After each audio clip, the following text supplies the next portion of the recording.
नमस्कार मंडळी, अवधूत चिंतन श्री गुरुदेव दत्त श्री स्वामी समर्थ महाराज की जय. बघा, आपण आजच्या व्हिडिओमध्ये जाणून घेणार आहोत की अधिक मास कथा किंवा धोंडी महात्म्य किंवा पुरुषोत्तम मासाची कथा किंवा कहाणी. ती तुम्ही नक्की ऐका कहाणी अधिक मासाची. तिची घडण चंद्र सूर्यांची मानवंदना आहे. देवदेवतांची ही कहाणी कोणाला सांगितली त्याची तुम्ही नक्की चित्त देऊन ऐका. एकदा सर्व ऋषीमुनी तपोवनात एकत्र बसले होते. तेव्हा व्यास महर्षीचे आगमन झाले. ते सर्व ऋषीमुनींना म्हणाले, आपण सर्वजण धर्मांचे पालन करतोय. आपल्याला या वर्षात अधिक मासाचे आचरण करायचं आहे, म्हणजे काहीतरी पालन करायचं आहे. ऋषी, हा कोणता अधिक मास? व्यास, अधिक मास म्हणजे जास्तीचा महिना. वर्षाचे एकूण 12 महिने असतात, तर 13वा महिना म्हणजे कोणता? तर अधिक मास महिना. ऋषी, तो कशासाठी? व्यास काय म्हणतात मग? चंद्र सूर्याच्या गतीमुळे जर दरवर्षी 10 दिवसांचा जो फरक पडतो, 3 वर्षानंतर असा एकूण 1 महिना तयार होतो आणि तो म्हणजे अधिक महिना. त्यालाच कालगणनेचा मेळ बसवला आहे. हाच अधिक मास, यालाच आपण पुरुषोत्तम मास असेही म्हणत असतो. आता सांगतो 13वा महिनाची कहाणी. नीट ऐका, त्याला मान द्या. सर्वांनी ऐका, सगळ्यांनी ऐका. शांत चित्त देऊन सगळेजण ऐका, मन लावून ऐका. असे व्यास महर्षी बोलू लागले. नारद मुनी भूतलावर फिरत होते. जगातील सुखदुःखाचा ते आढावा घेत होते. मृत्यू लोकातील माणसं नाना प्रकारची सुख उपभोगत होती, दुःख सुद्धा भोगत होती. पण त्यात सुखी लोकांचं प्रमाण फार कमी आहे. त्याचं काय कारण असावं, असं नारद मुनी विचार करू लागले.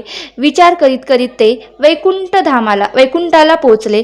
भगवान विष्णू ध्यानस्थ बसले होते. नारायण नारायण नारायण नारायण असा बराच वेळाच त्यांनी जयघोष केला. नंतर नारद मुनी श्री विष्णूंना म्हणाले, तुम्ही सर्वश्रेष्ठ देव आहात. पृथ्वीवरील लोकांचे लालन पालन करते हे तुम्हीच आहात. मग तुम्ही कोणाची आराधना करता आणि ती कशासाठी करता ते मला सांगू शकाल का? तर विष्णू काय म्हणतात बघा, नारद मुनी, तुम्ही म्हणता ते खरं आहे. आता तुम्ही आलास तर लोक पापही करतात आणि पुण्यही करतात. त्यात पुण्याचं प्रमाण हे खूप कमी आहे. पण त्यांनी केलेल्या पापाचं काय? त्यांची भरपाई झाली पाहिजे ना? नारद म्हणतात, ती भरपाई कशी होईल? विष्णू म्हणाले, होईल. ती भरपाई बी होऊ शकेल. ती भरपाई करणार अधिक मास आता येणार आहे. नारद म्हणाले, अधिक मास म्हणजे? बघा, विष्णू काय बोलतात, होय, पापांची भरपाई करणारा अधिक मास. या मासाचं म्हणजे या महिन्याचं आराध्य दैवत श्री पुरुषोत्तम आहेत. आणि पुरुषोत्तम याची भक्ती करण्यानं सर्वांना सुख लाभेल आणि तो सुखाचा मार्गही मी दाखवील. चंद्र सूर्य यांच्या गतीत फरक पडतो, त्याचा मेळ हा महिना घालत असतो. दर 3 वर्षांनी हा येत असतो. या महिन्यात सूर्य संक्रमण नसते, म्हणून या महिन्याला मल मास सुद्धा म्हटलं जातं. या महिन्यातील शुभ कार्य केली जात नाहीत, म्हणजे लग्नादी मंगल कार्य केली जात नाहीत. अधिक मास हा दुःखी झाला. आपली घराने तो सांगू लागला, सर्वजण माझा तिरस्कार करतात, मौज मजा करत नाहीत. मला वाईट वाटले. मी ज्योतीत रत्न खटित सिंहासन आहे, त्या सिंहासन यावर मी पुरुषोत्तम मुरलीधर बसले आहेत. त्या पुरुषोत्तमाचं दर्शन विष्णू श्री माल मासाला घडवलं. दर्शनानं चमत्कार केला आणि त्या अधिक मासाला एक दिव्य रूप प्राप्त झालं आणि लोखंडाचं सोनं झालं. नारद मुनी काय म्हणाले, म्हणजे मलमास याचं महत्त्व वाढवायचं म्हणजे? व्यास म्हणाले, होय, या महिन्यात पुण्यकर्म वाढलं. दीपदान, व्रत, नियम, उपवास इत्यादी. तर नारद मुनी काय म्हणतात, त्या महिन्यामुळं मग काय झालं? तर व्यास बोलतात, काय बोलतात, लोक पुरुषोत्तम मासाची भक्ती करायला लागले. त्यांची पाप नष्ट झाली, त्यांचं जीवन फुललं. त्यांना अगदी इच्छा त्यांच्या पूर्ण सफल झाल्या असा तो अधिक मास पुण्यास ठरू लागला. म्हणजे त्यांच्या इच्छा सुद्धा पूर्ण होऊ लागल्या. आता ही होती एक अधिक मासाची कहाणी. आता एक दुसरी अधिक मासाची कहाणी. चला तर मग ऐकूया. ऐका, पुरुषोत्तम देवा तुमची कहाणी. सर्वांनी वाचावी, ऐकावी, श्रवण करावी, श्रद्धा धरावी. पुरुषोत्तम मासाची पूजा करावी, पुण्य मिळतं. पाप जळते, मनी धरावे ते मिळते. जन्माचे आपल्या सार्थक होते. अवंतीपूर नावाचं एक नगर होतं. तिथे दोघे भाऊ राहत होते. मनानं श्रीमंत, परंतु धनानं गरीब. मोठ्या मोठ्या बायकाचे नाव मोठ्यांच्या बायकोचं नाव होतं रूपवती आणि जी छोटा मुलगा होता त्यांच्या बायकोचं नाव होतं मुग्धा. एकदा ते दोघेही भाऊ कामधंद्यासाठी परगावी गेले. तेव्हापासून थोरली जाऊबाई महाराणीसारखी बसून राही आणि धाकट्या जावेकडून बटकी सारखी कामे करून घेई. तिच्यावर सारखी आग पाखडी करत. एकदा थोरली एवढी संतापली की तिनं धाकटीला घराबाहेर काढलं. बिचारी धाकटी तिला शेजारणीच्या ओसरीवर राहू लागली. त्या वर्षी अधिक मास आला. त्या थोरलीने पुरुषोत्तम व्रताची तयारी केली. धाकटीला वाटलं आपणही ते व्रत करावं म्हणून ती थोरल्या जावेच्या घरी गेली. म्हणाली, जाऊबाई, पुरुषोत्तम व्रत करण्याची माझी खूप इच्छा आहे. मला त्या व्रताची माहिती सांगाल का? माहिती काही नाही, तुम्ही मला सगळा व्रतविधी सांगाल का? ती कशी करायची? पण थोरली होती ती कपटी आणि भारी दुष्ट होती. ती धाकटीला म्हणाली, तू आहेस बावळट, अर्धवट आणि वेडपट. तुला काय जमणार ग पुरुषोत्तम व्रत? परंतु तुझा आग्रहच असेल तर सांगते, पण हे व्रत गुप्त आहे. मी सांगेन ते दुसऱ्या कोणालाच सांगायचं नाही. धाकटीनं कबूल केलं. थोरलीनं दुष्टपणानं उगीच काहीतरी खोटं नाटं रचून तिला सांगितलं. ती काय म्हणाली, अधिक मास म्हणजे काय तर मलिन मास. या महिन्यात आपणही मलिन राहायचं.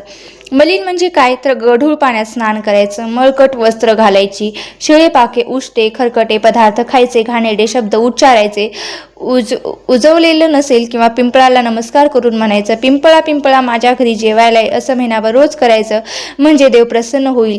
धाकटीला ते खरंच वाटलं. ती रोज घाणेरडी राहू लागली. पिंपळाला नमस्कार करून आपल्या घरी जेवायला बोलू लागली होती. उद्यापनाचा दिवस आला. थोरलीनं 108 ब्राह्मणाला जेवायला आमंत्रण दिलं. तिचं ऐकून धाकटीने ब्राह्मणाला जेवायला बोलवलं. व्रताच्या आनंदाच्या भरात तिला आपल्या गरिबीची जाणीव राहिली नाही. रोजच्या प्रमाणे ती पिंपळाला म्हणाली, देवा माझ्या घरी आज उद्यापन आहे आणि तुम्ही जेवण करायला या, तू जेवायला ये. तेव्हा काय झालं तर तेव्हा पिंपळातून श्रीहरी विष्णू प्रगट झाले. तिचा भोळा भाव आणि खरी भक्ती पाहून तिला म्हणाले, ठीक आहे, मी जेवायला येतो. कोणी विचारलं तर आपला भाऊ जेवायला येणार आहे असं सांग. ठीक आहे, धाकटी म्हणाली. ठीक आहे. धाकटीचा आनंद हा गगनात मावेना. तरी ती घरी आली. घरात काय होतं नव्हतं ते गोळा करून कसा बसा स्वयंपाक केला. एक लाडू केला. तेवढ्या श्री विष्णू जेवायला आले. तिला म्हणाले, ताई बाहेर या, 108 ब्राह्मण जेवायला आले आहेत. धाकटी ती विसरूनच गेली होती की धड एका माणसाला पुरण्यासारखं जेवण नव्हतं. मग 108 ब्राह्मणांना कसं जेवण घालणार? घरात अन्नाचा कणही नव्हता. आता काय करायचं? विष्णू तिची चिंता दूर करायचं ठरवले. ते म्हणाले, आता असं कर, 1 केळीचं पान आण, 1 द्रोण आण आणि माझ्यासाठी केलेला लाडूही आण. धाकटीनं विष्णूच्या सांगितल्याप्रमाणे केलं. मग विष्णूंनी काय केलं तर त्या पाण्याचे 108 तुकडे केले, द्रोणाचे 108 तुकडे केले आणि लाडवाचेही 108 तुकडे केले. धाकटीनं ती पानं मांडली. लाडवाचे तुकडेही वाढले. तेव्हा विष्णूच्या कृपेने 108 पात्र पंचपक्वानांनी भरली. ब्राह्मण आले, जेवले, तृप्त झाले आणि धाकटीला अनंत आशीर्वाद देऊन गेली. तिकडी थोरलीच्या घरी चमत्कार झालं. तिनं तयार केलेले सर्व पदार्थ नाहीसे झाले. 108 ब्राह्मण उपाशी राहिले. रागाने तिला शाप देत निघून गेले. परंतु धाकटी बहीणजी गरीब शांत आहे. आपण तिचा खोटं नाटं सांगितलं आणि तरीही तिनं ते 108 ब्राह्मणाला भोजन कसं दिलं याचंच थोरलीला नवल वाटलं. ती तशीच लगबगीनं धाकट्या जावेकडे गेली. धाकटीनं थोरल्या जावेला आदरानं नमस्कार केला. म्हणाली, तुम्ही सांगितल्याप्रमाणे मी ते अधिक मासाचं व्रत केलं म्हणून भगवान श्रीहरी प्रसन्न झाले आणि त्यांच्या कृपेनंच उद्यापन देखील यशस्वीपणाने प्राप्त झालं, पार पडलं. धाकटीला आपण खोटं सांगितलं पण तिने ते खरं मानून भक्तिभावाने ते व्रत केलं. म्हणूनच तिला भगवान श्रीहरी विष्णू प्रसन्न झाले हे थोरलीला मनोमन जाणलं आणि ती खजील झाली. म्हणजे तिला लाज वाटू लागली. स्वतःशीच तिने धाकटीचे पाय धरले, तिची क्षमा मागली. तेव्हा आकाशवाणी झालं, जे कोणी श्रद्धेने अधिक मास पाळतील, पुरुषोत्तम व्रत करतील त्यांना मी असाच प्रसन्न होईल, त्यांच्या सर्व मनोकामना पूर्ण करील. त्यानंतर त्या दोघी जावा एकत्र आनंदात घरात नांदू लागल्या, वागू लागल्या.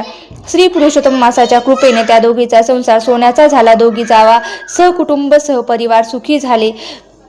त्यांना जशी सुखसंपत्ती मिळाली तशीच श्री पुरुषोत्तम मासाची किंवाच धोंड्याच्या महिन्याचं महात्म्य, धोंड्याच्या महिन्याचं कृपेने आम्हा सर्वांना सुख मिळू दे. ही 60 उत्तरांची कहाणी 5 उत्तरांची सफळ संपूर्ण.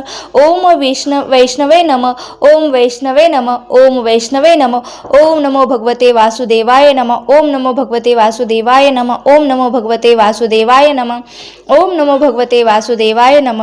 मी आता आशा करते की तुम्ही हा माझा व्हिडिओ शेवटपर्यंत पाहिला असेल आणि शेवटपर्यंत पाहिल्याबद्दल मी तुमची खूप मनापासून खूप खूप आभारी आहे. धन्यवाद. असेच नवीन नवीन व्हिडिओ पाहण्यासाठी माझ्या चॅनलला नक्की लाईक करा, शेअर करा आणि चॅनलवरती सबस्क्राईब करा.